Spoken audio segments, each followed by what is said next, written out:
भैया अब मेहरारू तनी सहनशीलता वाला भी तो हम मिला जुला के परिवार चल जाए लेकिन दोनों पार्टी करा दिमाग होई तो परिवार चली ना ना ना और मनु बाबा ढोलक बजाओ तनी वहां के गांव के बात नया नया दुल्हन शादी के घर में आईली एगो संगतिया बा हमरो पर हो करिया बतनी बताओ नंदलालवा करिया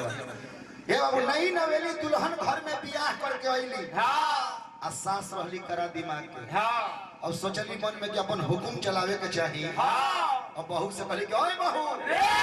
10 दिन के बाद लगली जारी चलावे कहली कि ओए बहू मुझे ज्यादा बोलने की आदत नहीं है यदि मैं ऐसे ऐसे कर दूं तो समझ जाना कि सासू माँ बुला रही है फट से चली आना तब पतो ये कहते कि अम्मा जी हमरो ढेर बोले ना आवेला हम हेंगो हेंगो कदम तक बुझ जब कि ना आई तो परिवार होगा ना चले बबुआ बहुत बहतर कैसे तेरा मंगल के दाता होई अरे बुद्धि के विधाता अब पिता होगा भोला बाबा बात बोला ये बाबा तो रौरे चरण में गुहार करिला रौरे चरण में गुहार करिला आज बाबा राव इंतजार करी दिया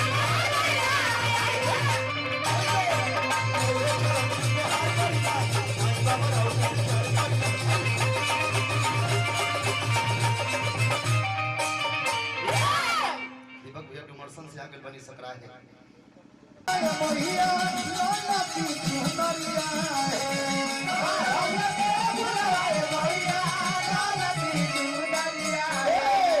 और हम उनके भूलवाए मैया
सब बढ़ा दिला हो धन धन कहतारी आवे के पलान के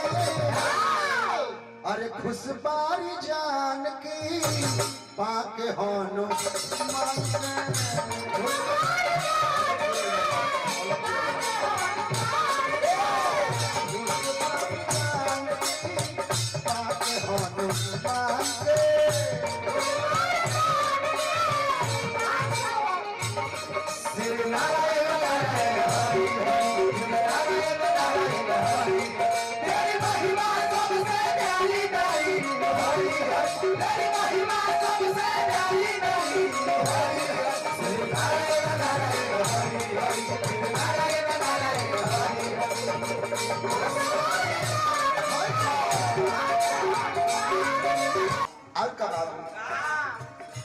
ऐसा न योजना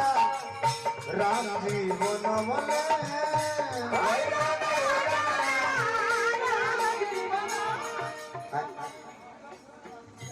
दुर्गापुर निवासी श्याम बाबूजी हमरा का सैकड़ों पुरस्कार दिले बानी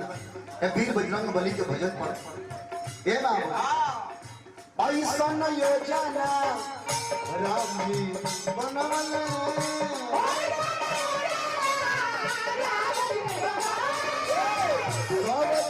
दूर मान के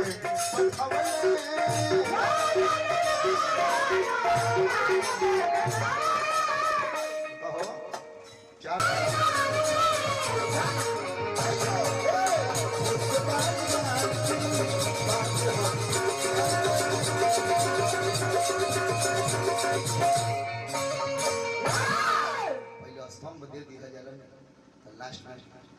पुरान वाला गीत हो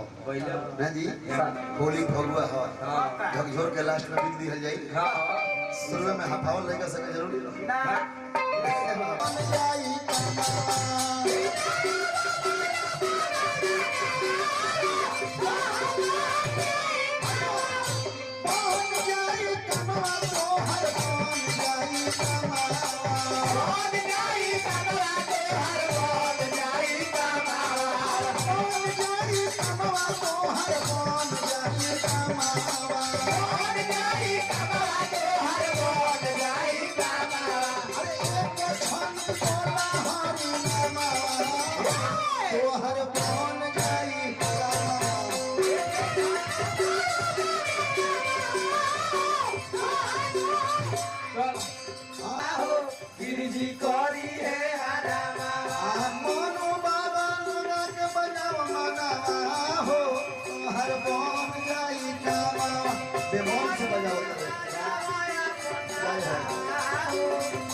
प्रेम से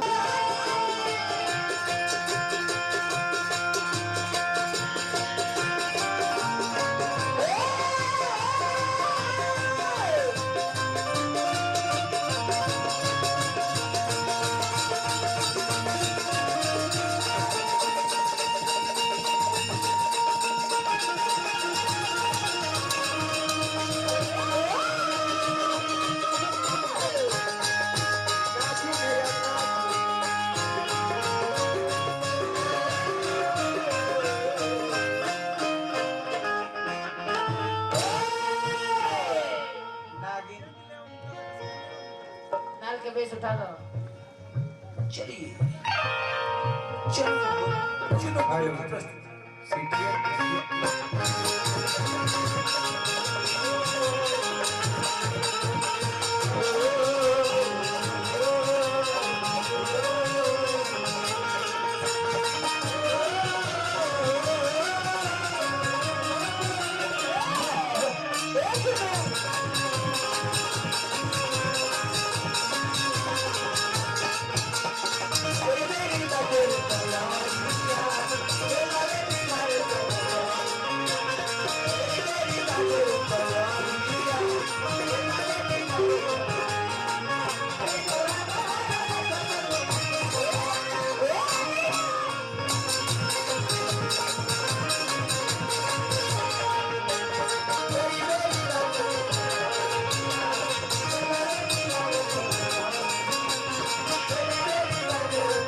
जिनका हुरका बजावनी है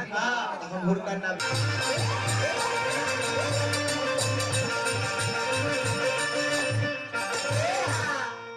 11,000 रुपया पुरस्कार हमारे पंकज और मार्केट से खत्म है। लोग नचनिया का पैसा देता तब बुझाता कि मंदिर के आगे दान पेटी धइल बा। हम डालत तनी तब मुआला के बाद हमारा सोन है जाए ये तो जीवन बीमा हो अब ब्याज के लोग देता तब बुझाता कि खुशी को चलने बड़ी नार भरता। हमने का दीपक बाबा डुमरसन से चल के आइल बनी। अच्छा डॉक्टर साहब बनी डॉक्टरो बनी चलिए भगवान का तेरा डॉक्टरी खूब चलो जावना क्षेत्र के दीपक बाबा हई ओ क्षेत्र में खूब यहाँ के डॉक्टरी चलो लेकिन वो क्षेत्र में केहू तबीयत खराब हो ठीक हालांकि हम तो हेमंत बाबा लगा पहिल का ब्यास देखनी है यहाँ के फगुआ के लय ना गनी है कहीं के लड़का सन के जान अभी कहे लेवे के है बाद में कहीं झोक झोर के फेंक दिए के लोग के बोलना दी सूत रहो लो थोड़े देर तो बुआन सुपन सुत लतले इस सुपन डोम हमें बरहमपुर पुल पर इनका आज ही 20 बेचे आई झाल बजावत दिन में ही होता ना चले पूजा अरे जानतर के ससुरा पर और ससुरा ना ये असली ससुरा ना हो ये असली पियो ना हो ये लोग बोल मुआ हो ये लोग लगे बोले नहीं ये तो खुदे टूटल बा पहले ही के टूटल मेरा असली ससुरा हॉल तो असली पियावा ऊपर है वो जब देखी है कसूर देखी है तो दिन दाया माया ना करे कि अरे जयपुर ससुरा अरे देखी जब कसूरावा पियावा ना कौन आया ये बोलिए पियावा ना कौन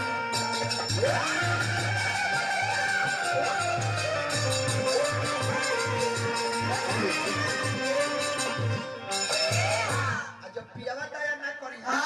तो या मन में दुख होखे कि अरे आई बुढ़ानी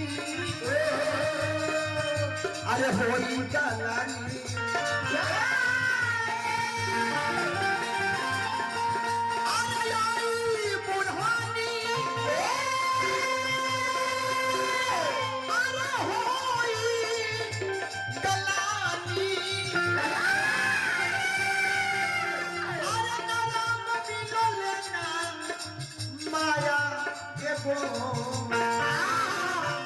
ये गोरिया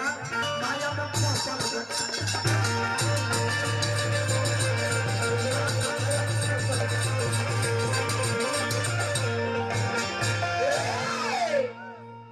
तब तनी पूजा तनी 5 मिनट बैठ रहा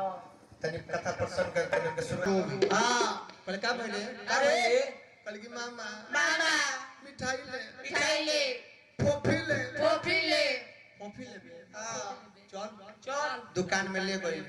5 रुपए के फोफिया किन के दे दिए पहले चुप फोफी हो गई अब भगिनवा फिर हंसे लगा दुकानदार के 10 टकिया दिले कहले अपन काट लो हई काट लो अब दुकानदार 5 रुपया काट के 5 कहली कहि ले ले विश्वकर्मा जी कर लो अब भगिनवा फोफिया दीपक बाबा फेंक दी अब फिर बोले लगा कहले कब का भई फोफी किरानी अब का भई कहलस की मामा फोफी ना ले तब का ले बोल कहलस की मामा और जन बजवा बजौलो ले ले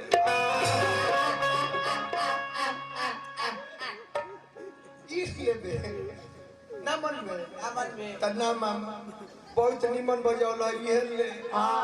ई कहले काले तोरा से ना बज ना उ बजा हो चले बजावे ले ई बजा तोरा से ना बाजी तोर बाबू रही तो बजा के बड़ा जोर लगला ठेकोइता करना मत काम सुन साफ बात मनु बाबा गाय आदमी है आई गाय करवा कुछ को हम हां पूजा ए घड़ी मार्केट में का चलता जे न जाई पंकज भैया खाली गम के गीत चलता गम कहां से शुरू होला कहां से लड़का लड़की में प्यार बा बा आ लड़की के बियाह पर ठीक हो जाता गम यहां से शुरू होता व्हाट्सएप पर वीडियो कॉलिंग होता चैटिंग होता रेस्टोरेंट में आई गई खाई पियो सब होता अचानक एक दिन लड़की मोबाइल बंद कर देती है 4 महीना मोबाइल बंद न बात होता न भेंट होता अचानक एक दिन लड़की सामने पड़ल लड़का कलश किया दी अरे ये पूजा में हिया नु हाँ बड़ा मोटा है गुरुजी अच्छा दुबर ओइलो में देखलो लगाए अरे इतना पैंट पे देखल पूजा 4 महीना से मोबाइल बंद करके गायब पर ना फोन करता ना मैसेज करता ना मिले आवता और 4 महीना के बाद मिलबो कोई है का देखता मंगलसूत्र मांग में सिंदूर बियाह कर ले का आदमी ले होता ना भैंसा ले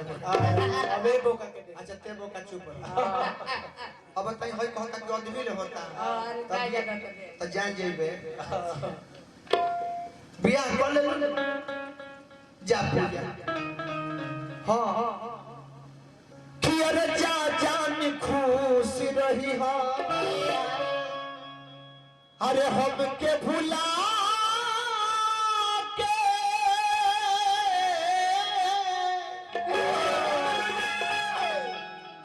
कि अरे जा जान खुश रही हा हम के भुला के सोया के तोरा हवा में कभी के करे दवा तू जान देलू गोरी लेके सिंघोरा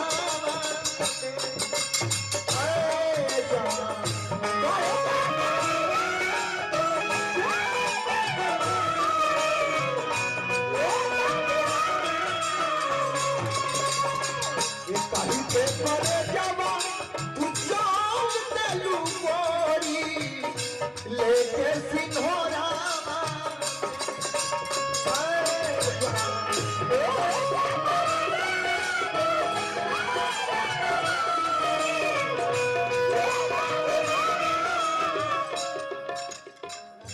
भैया हजारों हजार रुपया पुरस्कार देनी है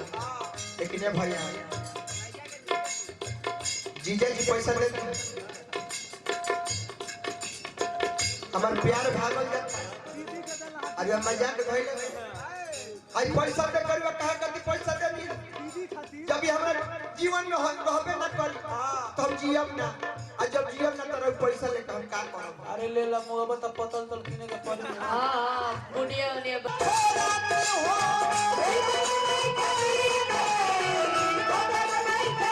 हो जब जब याद आवे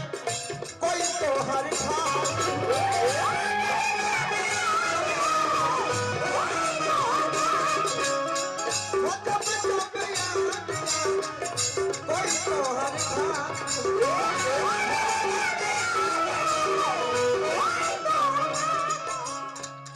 सूते के बेरी बुद नाइट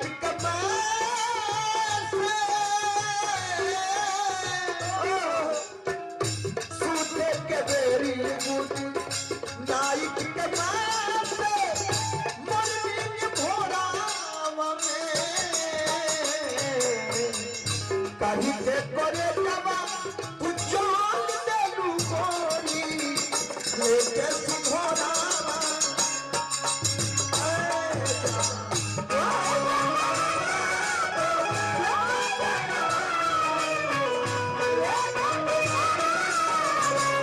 कभी के करे जवा तू जान देलू गोरी लेके सिंघोरा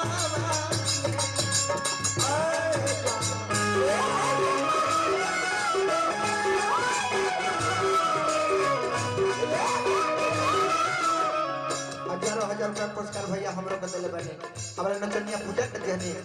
बार बार हार्दिक अभिनंदन करता है पंकज भैया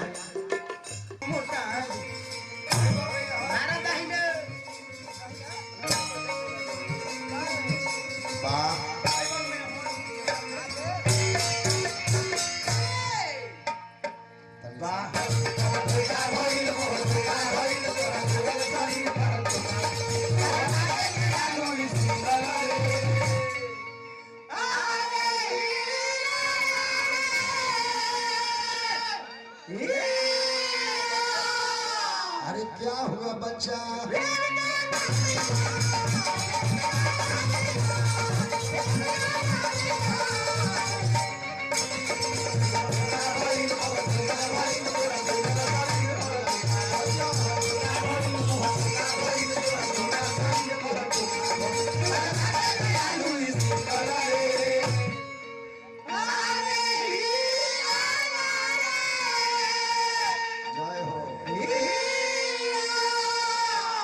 अरे क्या हुआ बच्चा?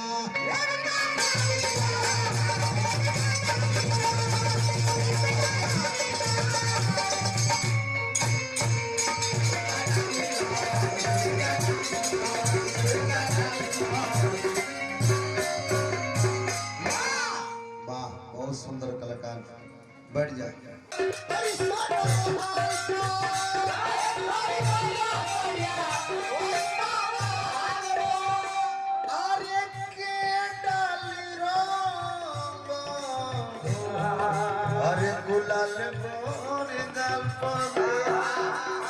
बहुत बहुत पुरस्कार अपन अपन भाव होला ना जी। बहुत बहुत पुरस्कार श्रद्धा के जयकार। जाना खजाना से नोट निकल के होता, खजाना में गुलाब के फूल पड़ जाओ, खजाना हमेशा भरल रहो। परम पिता परमेश्वर से प्रार्थना करे के बाद हजारों हजार पुरस्कार बार बार हम नमस्कार करता नहीं के बाबू। अपना सहाता रहलो न जाता,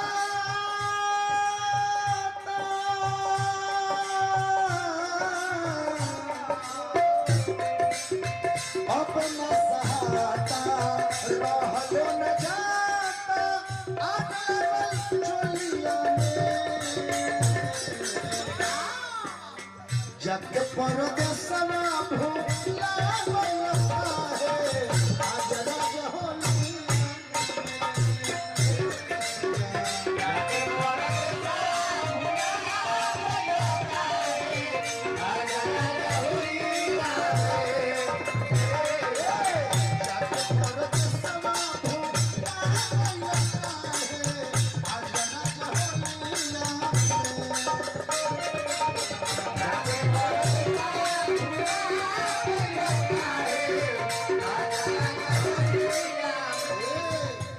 बाकी ई गीत हलचल जी के जवाब देवे खातिर हम गौनी हो।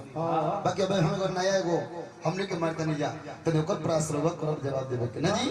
मांगो त कि प्रयास करब रहो। हां तो बस होई नहीं है लेकिन अरे तू करबो कोई ई ना कहे के माने रहो गौ परदेस गइया छोरी घर आंगना, अरे हमरा बिना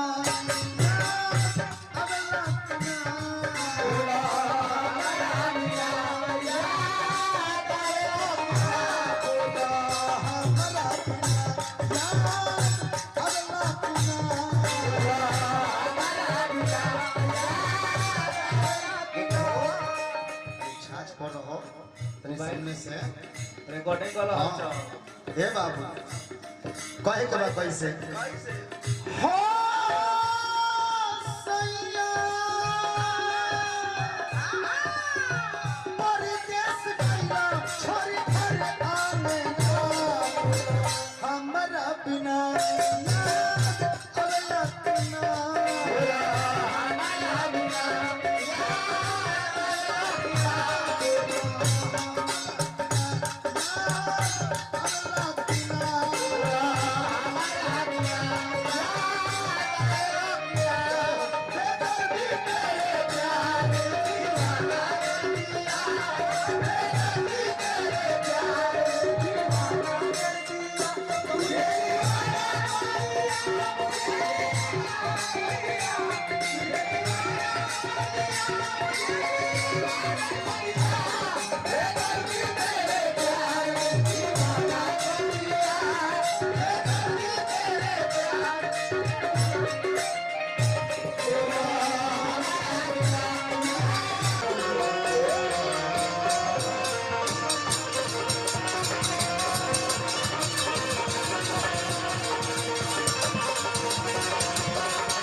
गीत संगीत के प्रदर्शन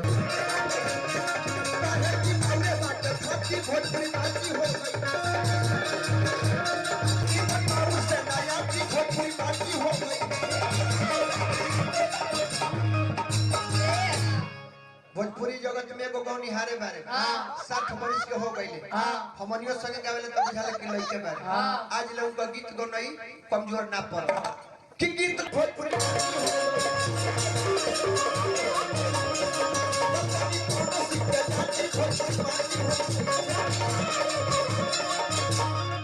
तनी पौनो सिंह के डांटी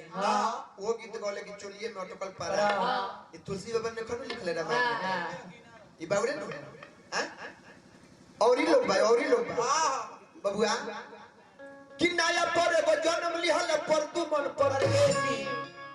एगो YouTube के लड़का जन्म ले बारे YouTube के लड़का हो YouTube जब मार्केट में आई तो YouTube पर अपन वीडियो डाल के एगो वीडियो पर में लिखल कि प्रदुमन परदेसी ने ऐसा आवाज लगाया कि पब्लिक झूम उठे ना आवाज के बतिए नहीं खे उनका जितना वीडियो देखब लिखल बा कि प्रदुमन परदेसी ने ऐसा डांड मारा पूरा पब्लिक झुमा दिया ऐसा कमर लचकाया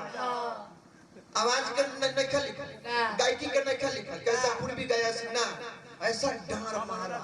ऐसा दुका दिखाया ऐसा लचकाया हाथ तोरा जो है कि नया पर एगो जन्म लिहल पर तू मन पर कि कितना नहीं के हाल न जाने डर गला वस बेरी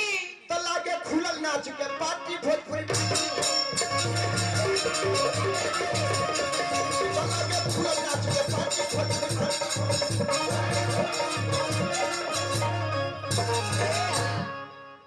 हमरा से कज में कलश के हलचल भाई अरे रउआ सब के आवाज निमन बा 300 दिन प्रोग्राम बा रउआ लोग कहीं बार बोले लागत तनी काहे हम कहीं कहनी के मजबूरी बा ना बोलब जा त बाद में मालूम चली कठी जाम के साथ बने के पड़ल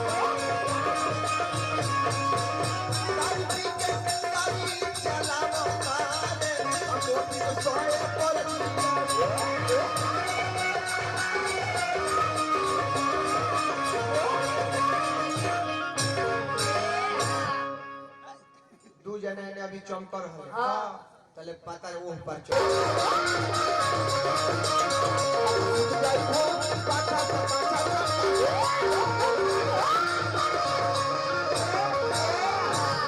ऑफिस बॉय बने मोतीलाल जी ऑफिस बॉय बने पुरस्कार दिल बारी बार हार्दिक अभिनंदन तनी तू उठ जा अभी होली के मतलब के दोनों नचनिया नचो आओ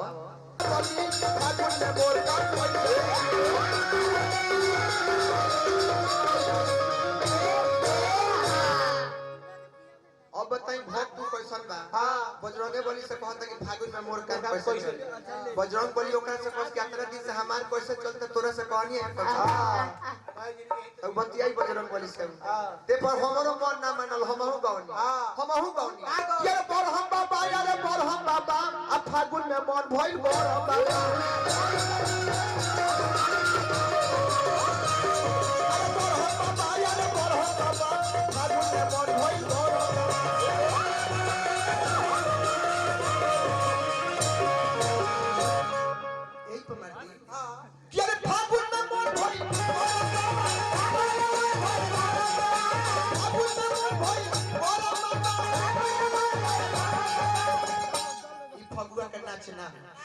फगुआ के नाच होइले ना के रे बोर हम बाबा यार बोर हम बाबा अब फागुन में बोल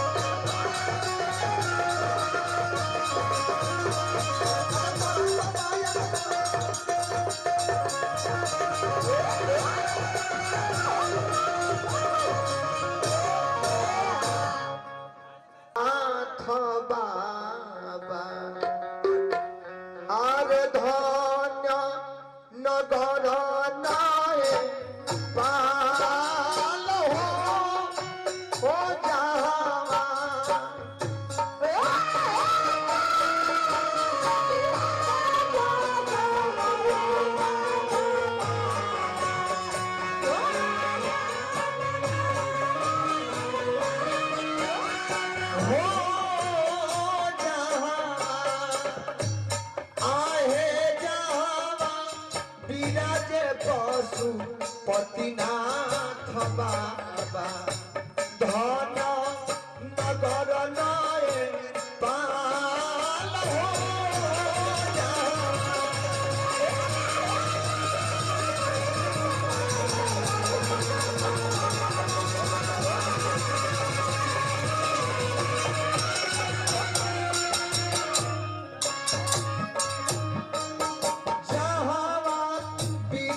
पतिनाथ बाबा धन नगर नए पाल हो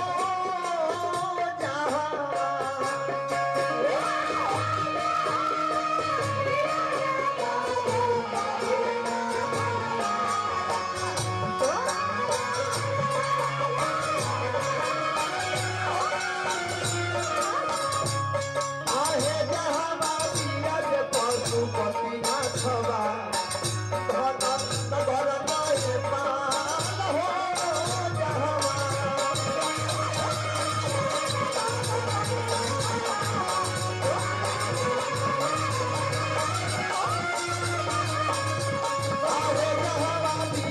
पशुपतिनाथ बाबा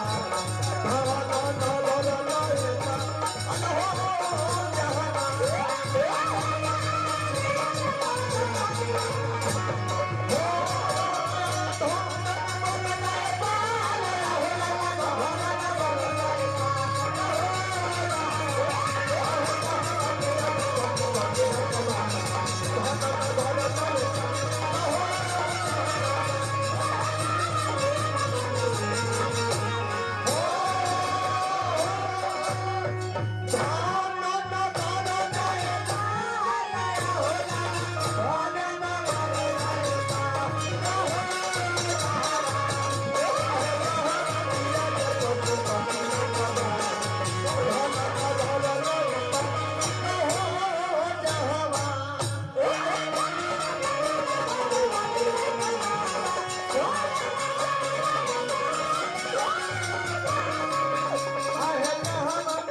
पशुपतिनाथ बाबा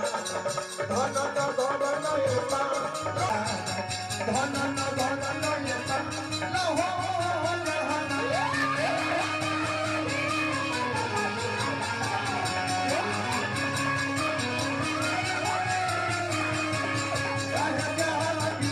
पशुपतिनाथ बाबा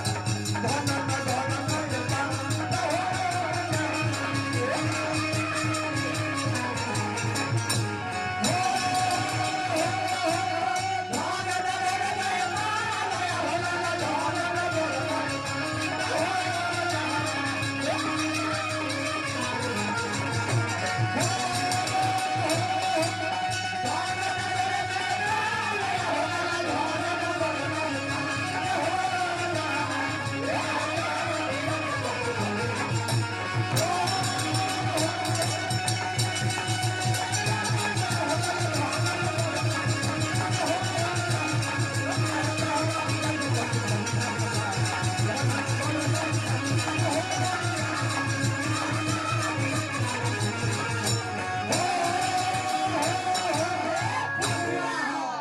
लड़का लोग से बोलो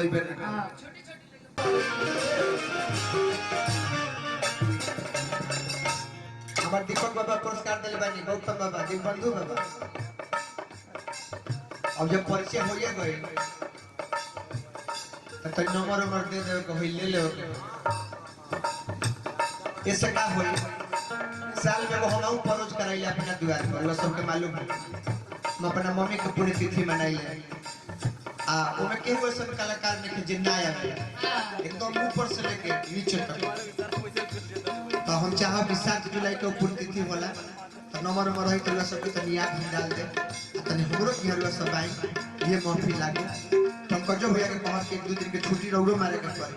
अब तरुआ से बात विचार होते रहे 1-2 दिन के रौरो छुट्टी मारे के पड़ी असम राइफल में बानी हमारे को भाइयों बारे असम राइफल में दिलीप सिंह नाम है उनका सरुआ के बात कराई वो असम राइफल में बेटी के खाली नैहरे में दुख नहीं ना कुआरे में दुख नहीं बियाह भइला के बाद उनका दुख काहे देवना तो है जिसके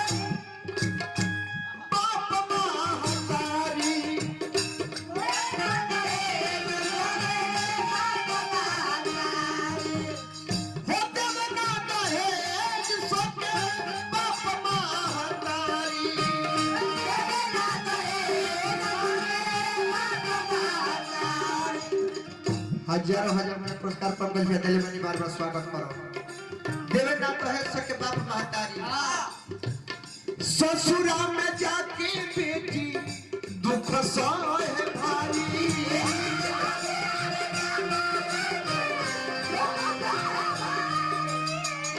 ससुरा में जाके बेटी दुख सहे भारी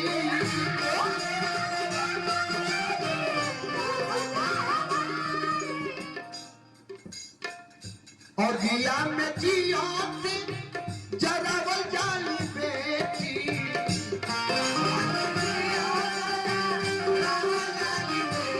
और दिया में जियाते जरावल जाली बेटी अभी सोनू भैया कने शादी बा कने बनी सोनू भैया यो के लेदार बनी तो रुआ से छोट है नु तो रुआ लड़का फेंके बाकी ना लड़का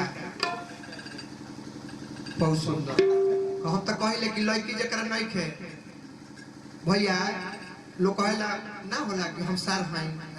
हम पाहुन हैं लोग ना कहले कि हम पाहुन हैं सार हैं तो हमरा बेजाय लगे जे सार ना हो उ सबसे बेकार हो हां जे अपना के बुझत हो कि हम सार ना है पाहुन हैं तो पाहुन के जत ने कहिया बुझाला जे राखी बंधल तहिया पूरा लोग के हाथ में देखिए कि राखी बांधल बा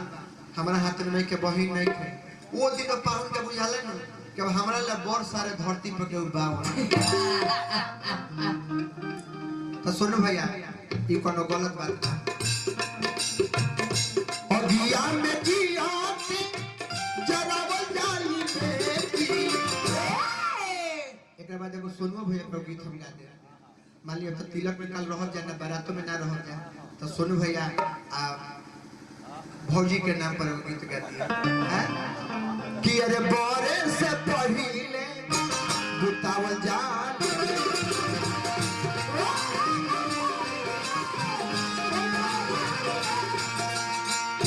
बोरे से पहिले गुतावल जान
बाकी छूटा बा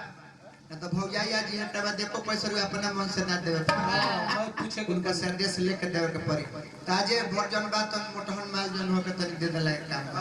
रात भर तो 10 टकिया देवे कनी रही हां 4 और बिक दी बिगवा दी 4 हां भगवा माला नहीं के न मौका अंतिम में बनी अच्छा ना तो हम बनी मान करबे अच्छा चलिए भाई भाई ना उन्होंने ज्ञान के द्वार पर रखी जा हजारों हजार रुपया पुरस्कार दिल बनी हमारे सोनू भैया कहे के बा कि अरे 22 तारीख का के चाहिए 22 तारीख का के चाहिए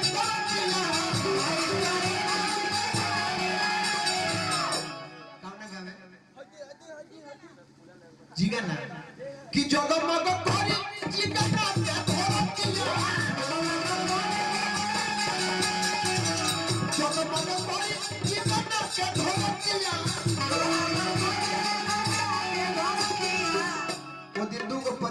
खोजे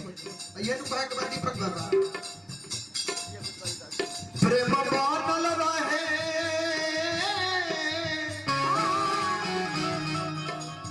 तो प्रेम बादल रहे सही दूनो घर के और दीपुआ